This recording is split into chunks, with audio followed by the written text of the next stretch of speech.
مدرسے میں آپ کے یہاں مسجد میں ماشاءاللہ مدرسہ بھی چلتا ہے، اور جن حضرات نے مدرسے یا مکتب کا رخ نہیں کیا وہ اسکول گئے ہوں گے، تو چاہے تعلیم اسکول کی ہو، مسجد کی ہو، مدرسے کی ہو، کہیں کی بھی تعلیم ہو، اسکول میں، مدرسے میں، مسجد میں مان لیجئے کہ 20 بچے علم حاصل کرتے ہیں اور گاؤں کے اندر 50 بچے ہیں، پڑھائی کا وقت ہے، ماسٹر صاحب یا حافظ صاحب 9 بجے صبح چھڑی لے کر باہر نکلے اور دیکھا کہ 40 بچے کنچا کھیل رہے ہیں، 40 بچے گلی ڈنڈا کھیل رہے، کبڈی کھیل رہے، آپ سچ بتائیں استاذ جی کس کو سزا دیں گے؟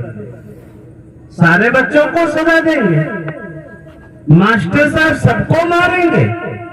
نہیں، ان 40 میں سے صرف وہ 20 بچے مارے جائیں گے جنہوں نے مہینے میں 27 دن پوری ڈیوٹی کے ساتھ آ کر مدرسے میں پڑھا ہے، 3 دن کی غیر حاضری کی ہے، ان کی پٹائی ہوگی۔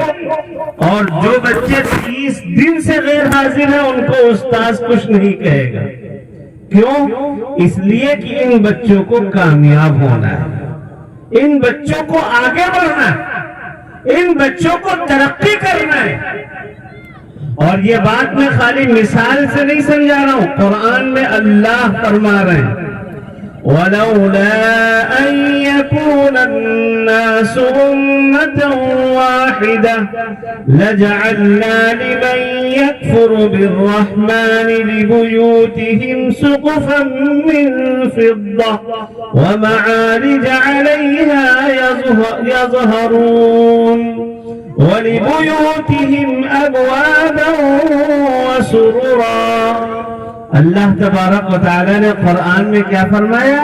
فرمایا کہ اگر یہ خطرہ نہ ہوتا کہ جو مسلمان ہیں وہ سب اسلام سے پھر جائیں گے تو دنیا کے اندر جو مسلمان نہیں ہیں ہم ان کو اتنا مال دیتے اور اتنی دولت دیتے کہ دنیا میں ان کے گھر کے زینے، ان کے گھر کی چھتیں، ان کے گھر کے دروازے، ان کے گھر کے بیڈ، یہ سب ہم سونے اور چاندی کا بنا دیتے، یہ سب سونے چاندی کا بنا دیتے، کیونکہ پورا گھر سونے کا ہو جائے، گاڑی سونے کی ہو جائے، گھر کے بیڈ سونے کے ہو جائے، ہیرے اور جواہرات چڑھ دیے جائیں، کچھ بھی مل جائے، ساری دنیا کی دولت اسے مل جائے، لیکن یہ دولت کب تک ہے؟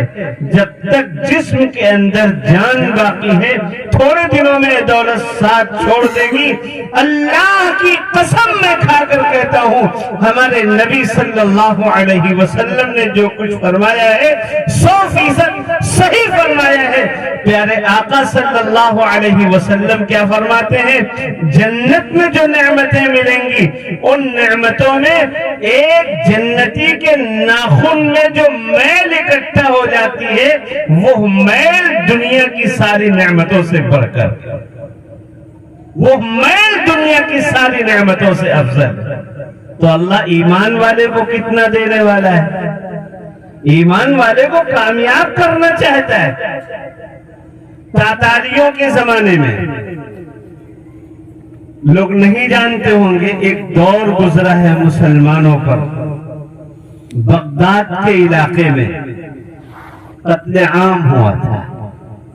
اس سے پہلے مسلمان سرخرو تھے، ان کی حکومت تھی، وہ اقتدار میں تھے، لیکن جب مسلمانوں نے شریعت سے رخ موڑا، ظلم کرنا شروع کیا، گناہ کرنا شروع کیا، تو اللہ تبارک و تعالی نے ان کے اوپر تاتاریوں کو مسلط کیا تھا، اور اس طرح ان کو سزائیں دی گئی ہیں کہ آج تصور نہیں کر سکتے۔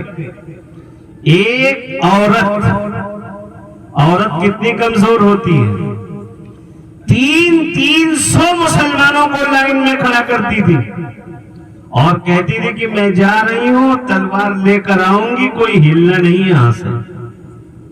وہ جاتی تھی اور تلوار لے کر آتی اور پھر ایک ایک کر کے سب کو قتل کر دیتی، مارتی چلی جاتی، کسی کی ہمت نہیں تھی کہ وہاں سے بھاگ کر اپنی جان بچا سکے۔ یہ مسلمانوں کے اندر اتنی بزدلی پیدا ہوئی، اس طرح ان کے حوصلے پست ہوئے تھے، تو ایسے مظالم ڈھائے گئے تھے کہ پوری دریائے دجلہ یہ مہینوں تک کے خون سے، مسلمانوں کے خون سے رنگین رہی۔ اس زمانے میں ایک مسجد میں مولانا صاحب چند بچوں کو پڑھا رہے تھے۔ ایک شخص آیا اور اس نے کہا کہ مولانا صاحب، آپ کہتے ہیں عزت اور ذلت سب اللہ کے ہاتھ میں ہے، آپ کہتے ہیں قرآن کہہ رہا ہے، ہر ایمان والا کہتا ہے۔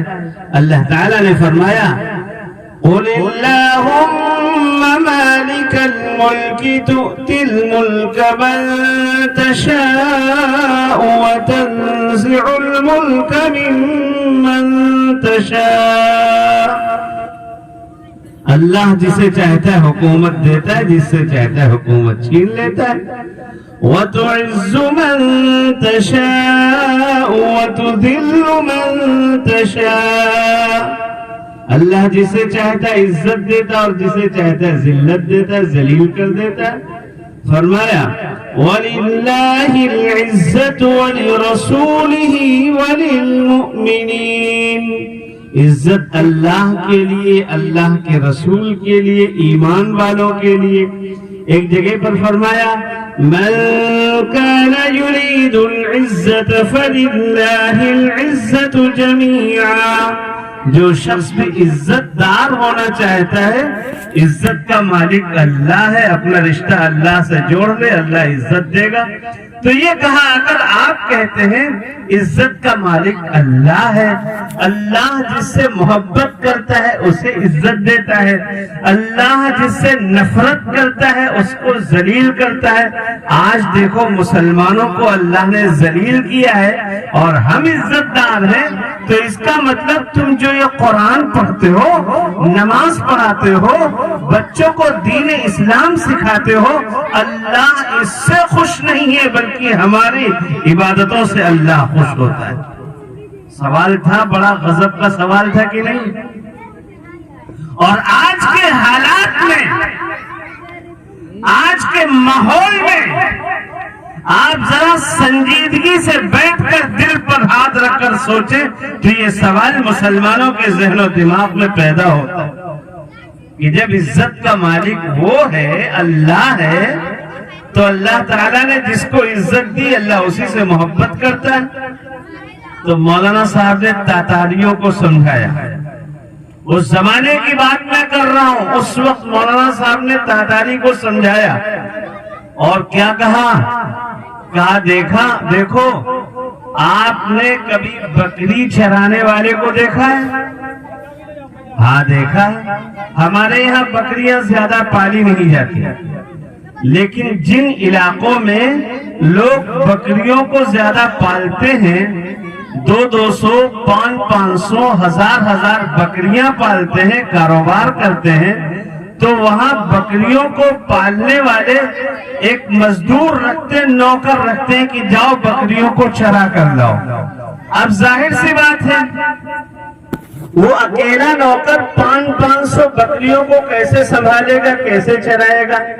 بکریوں کی تو حالت ہوتی ادھر منہ مارا، ادھر منہ مارا، اس کھیت میں منہ مارا، اس کھیت میں منہ مارا، اس لیے بکریاں ادھر ادھر بھاگتی رہتی ہیں۔ تو چرواہا اپنے ساتھ کتوں کو بھی رکھتا ہے اور کتوں کو ٹریننگ دی جاتی ہے، تربیت دی جاتی ہے، سکھلایا جاتا ہے۔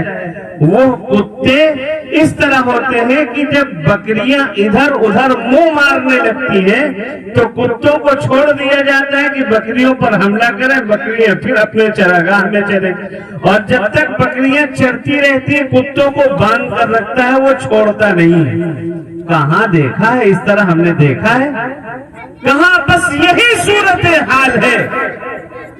مسلمانوں کو اللہ تبارک و تعالیٰ نے کہا جا کہ تم اسی حدود کے اندر رہنا، اسی سرحد کے اندر رہنا، مسلمانوں نے حدوں کو پامال کیا ہے، اللہ تبارک و تعالیٰ کی حدوں کو توڑا ہے مسلمانوں نے، اس لیے اللہ جل شانہ نے تم جیسے کتوں کو بکریوں پر مسلط کیا ہوا ہے تاکہ مسلمان بالکل صحیح ڈگر پر آ جائے۔